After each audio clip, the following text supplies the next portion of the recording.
My video is on the contemporary problem of cybercrime and its increase in our society today and what can be done to solve this problem. In almost every home in the world, there's a computer or some device that's connected to the internet. In December of 1995, there were 16 million people globally using the internet. In June of 2015, that number went up to 3,270 million users globally. Because of the large amount of people using the same networks, our system have become vulnerable to the threat of a new, more common type of crime known as cybercrime. But what is cybercrime? A cybercrime is any illegal act that is committed by someone utilizing a computer or a network system through the internet. Cybercrime is committed with the use of the internet and computer services. Cybercrime affects large companies as well as typical American citizens and citizens all over the world.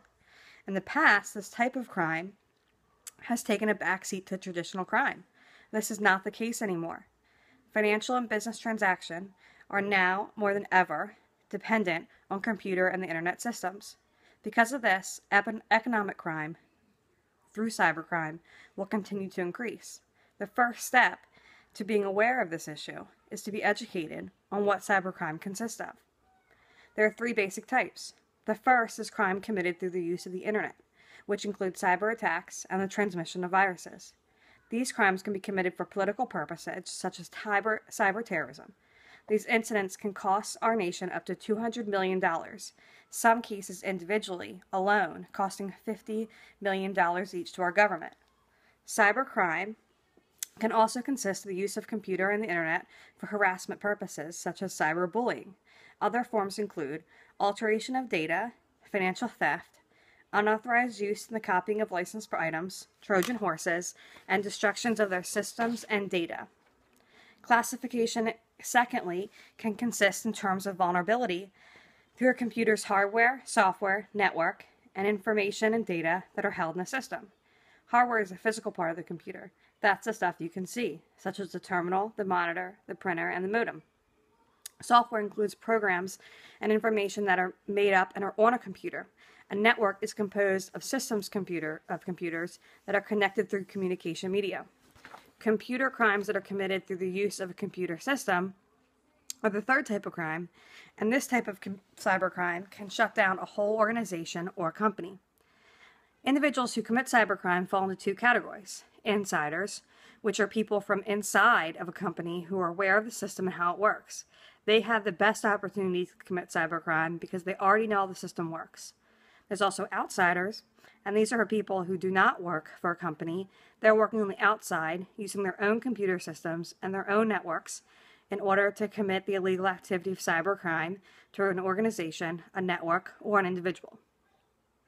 People who commit cybercrime can fall into different demographic categories, including adolescents, organized hackers, professional hackers, and disgruntled employees. Adolescents usually are committing cybercrime out of curiosity and aren't necessarily trying to cause any harm or the intent to commit a massive crime. Although when they are educated on computers, they can commit a large amount of crime. Organized hackers are groups of individuals working together to commit crime through the illegal use of the internet and computer systems. Usually they're committing this crime because of some political agenda. Professional hackers are committing cybercrime for the goal of financial gain. They're hacking into a system for financial gain in order to gain credit through other hackers. Discontent employees who are also disgruntled may commit cybercrime to get vengeance on their employer, whether they work there or not. They have a large amount of information about their employer's data and systems and can easily commit this crime. The concept of law exists to protect every member of society from vulnerability to criminal attacks. If we compare this concept to cybercrime, the computer is what is vulnerable to attack. Computers are such an easy target because there's such a large amount of data in such a small space. Criminals can make their evidence disappear also when they're committing cybercrime. Our government has been aware of the need for legislation that deals with cybercrime since 1983. This legislation first attempts were made by the Comprehensive Crime Control Act of 1984. This provided law enforcement, computer users, and prosecutors with a clear statement of what inappropriate computer activity consisted of. This was a new law made to avoid amending any current criminal law, but very quickly it was realized that this law was just not enough to fight the emergence of cybercrime. So in 1986, the Computer Fraud and Abuse Act was formed to protect financial records, classified information, and credit information with government and institutions' computers. It added penalties for fraud that occurred with access devices and computers. Computer-related acts were criminalized along with the stealing of passwords and the damage of data. The CFAA was useful, but it also had limitations because it only protected those of federal interest. It was more useful than previous legislation, but it had limitations of its own. With limited coverage to only federal government computers and financial institutions, it also did not have provision to prosecute minors. The Act was amended 8 different times, in 1988, 1989, 1990, 1994, 1996, 2001, and in 2002 by the Patriot Act. The last time it was edited was in 2008 with the Identity Theft Enforcement and Restitution Act. The Patriot Act held that protected computers outside of the United States that were used for interstate commerce or foreign commerce with the U.S. The amendment in 1994 added a clause so that if victims of cybercrime could seek restitution through the civil court. The Identity Theft and Assumption Deterrence Act of 1988 was put into place to deal with extensive network crimes. This act prohibited the transferring, stealing, or using any person's organization identity without their authorization or to engage in federal activity that would violate the law. The Access Device Fraud Act deals with fraudulent, illegal activity such as conspiracy, wire fraud, and bank fraud. An access device is a card, plate, or code, personal ID number, or mobile phone that is used to obtain goods, money, services, or anything of value. Despite this legislation that was put into place to deal with the growing issue of cybercrime, it's just not enough, and more needs to be done in order to deal with this contemporary issue and help to probably not end it, but to definitely solve and provide more deterrence for future crimes being committed. Cybercrime is now showing up in the media. Citizens of our society are becoming highly concerned over their safety in the cyber world. There's also concern because very few cases make it to prosecution. There are millions of threats of cybercrime in society every day, yet very few perpetrators ever receive any punishment. That means that the victims of cybercrime are also not receiving any type of compensation for how the victims are never receiving any compensation for the harm that's been done to them. In 2007, the House of Lords of Science and Technology Committee reported that the Internet is increasingly the playground of criminals. They urged the government to take a stronger stance on the fight of cybercrime. Industries and the public certainly agreed. Low prosecution rate could mean two things. It could mean that there's a lack of cybercrime taking place, or it could mean that there's a lack of evidence that's gathered by criminal justice professionals that is making it much harder to fully prosecute a criminal that's committing cybercrime. If the foresaid option is really what's taking place, since surveys show that cybercrime certainly is taking place and is increased, then law enforcement officials need to work in order to seek out new knowledge, information, and training in order to fight this growing trend in crime. The fact that cybercrime takes place in a cyber world undermines the relationship between the legal system and the physical location of crime. This causes an inability for local and federal government to maintain control over crime that's taking place online and through a network. The lack of physical evidence and location of the crime makes it more difficult for criminal justice systems to figure out what specific law to relate to the crime and in what jurisdiction to prosecute the crime. To begin to fight the cybercrime, is my opinion that we need to be a greater amount of research and statistics gained in order to be able to educate both individuals and organizations. Cybercrime has emerged at a rapid pace, and the response to its growth needs to also be the same. Government needs to build research methods so that there can be greater policies and methods and regulation to investigate and promote the prosecution of criminals so we can deter this crime from continuing to happen in the future. If this issue is not put on the forefront, there's a chance that we will not be able to catch up with the advances of cybercrime and our technologies. Educating the public can take place through law enforcement professionals and those skilled in information technology, giving citizens an idea of how they can protect themselves from the pitfalls that take place through the computer network and internet with their confidential information. It is clear that more needs to be done to bring cybercriminals to prosecution, give victims their peace, and to protect our nation from the financial loss and threat of terror. In order for this to happen, 3 things need to take place. Our nation needs to be educated on what is actually taking place through the internet networks and computers that we are utilizing on a daily basis. This would cut down low-level victimization such as fraud, email swindles, and computer viruses. There needs to be distinct units throughout state and local police stations. This is because these police stations are likely to be the first responders to any type of cybercrime that is taking place. They will need to seek and gain evidence and interview witnesses, and without the knowledge to gain this information and take it down, there's low likelihood that there will be prosecution for a criminal.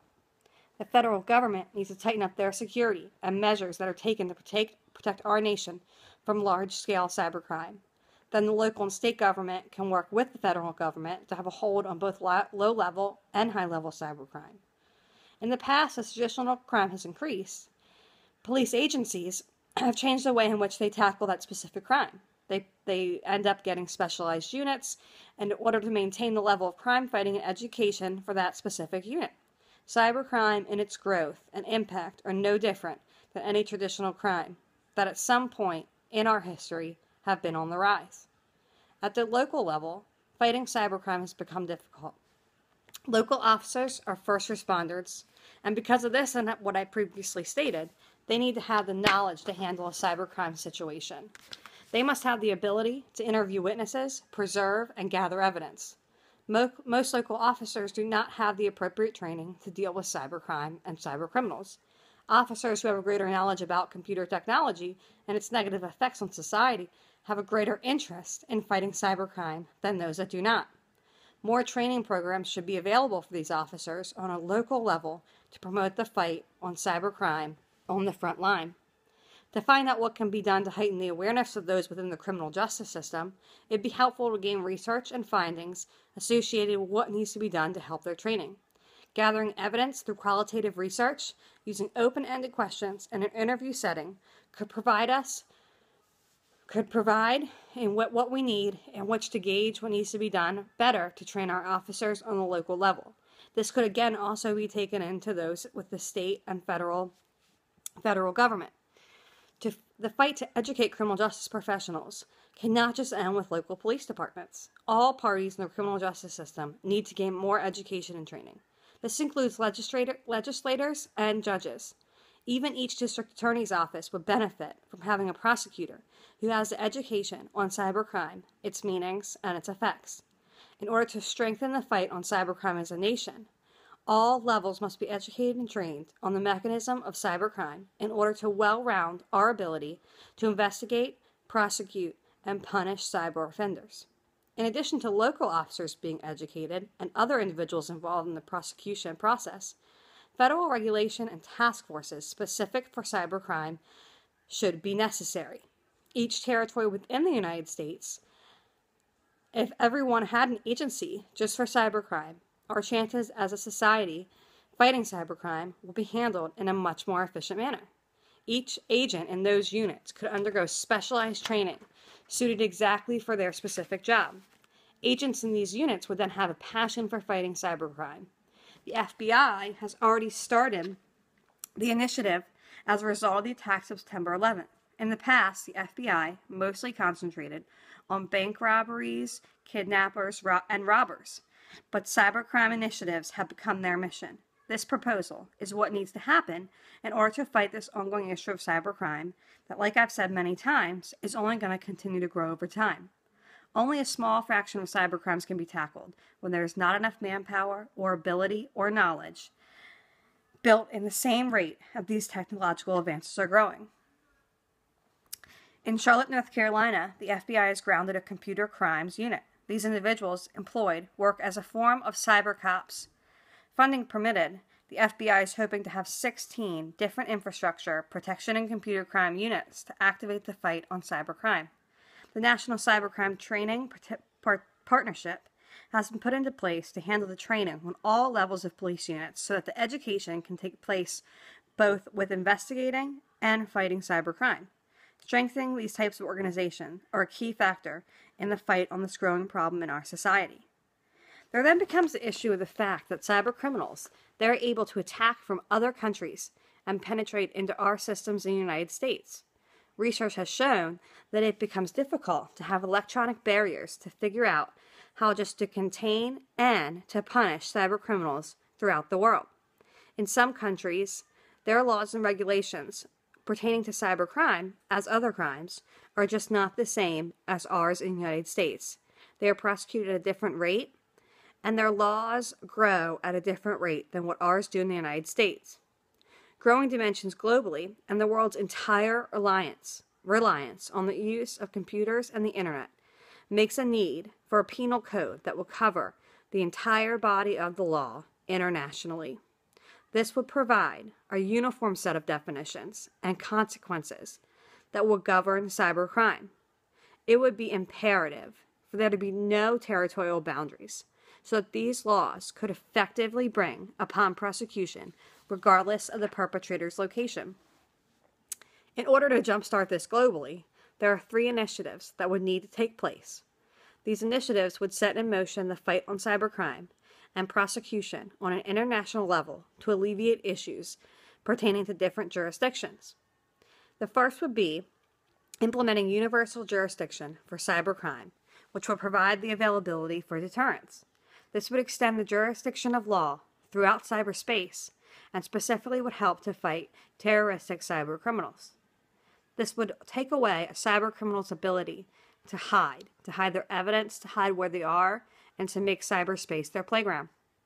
There would also, secondly, need to be a concurrent application of laws and legislation throughout other nations and not just in the U.S. The adoption of international statutes had the downfall because of waiting for the progression of other nations and their ability to set up and execute statutes at the same rate as other nations. But this would sure make that all cybercriminals would execute it at the same rate and the same extent throughout the nation.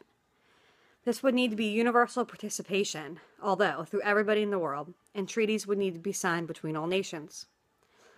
The third would be the commitment to a detailed code of punishment associated with cybercrime through an international court. This would include eliminating discrepancies that get in the way of multiple enforcement agencies and their fight on cybercrime worldwide. Adding together these 3 predicted changes nationally, with the use of deterrence and prevention, and the gaining of a common knowledge and definition about cybercrime, this will only further the nation's ability to have a leg up on cybercriminals in the present day and the years to come. This will also help to ensure the safety of computers and the internet that are used by billions of individuals on a daily basis. Whether those individuals are a common member of society, purchasing their Christmas gifts through the use of online shopping, or government officials that are dealing with e-commerce and the storing of confidential files. Cybercrime is very unique. It needs a non-traditional approach, and this non-traditional approach needs to be implemented in our criminal justice system sooner than later. The steps outlined in this presentation, which are also outlined in my paper, may not completely get rid of this contemporary problem that's running rapid through the United States, but it may light the spark to pursue growth and change, to give more prosecution to cyber criminals, to provide a greater deterrence for those that are going to commit these crimes in the future, and to make sure we are all protected when we are using the internet, using a computer system, or taking part in a network. As technology continues to grow and prosper, and the use of computer and internet grow rapidly over time, law enforcement agencies throughout the United States, and even nations abroad, need to grow in a great understanding and prosecution of cyber criminals to make cyberspace a safe place, and to make our world and nation a safe place, whether it be on the streets or in cyberspace. And that is the end of my presentation. If you have any questions, please post them in the comment and I will be sure to film again and answer any that you have. Have a great night.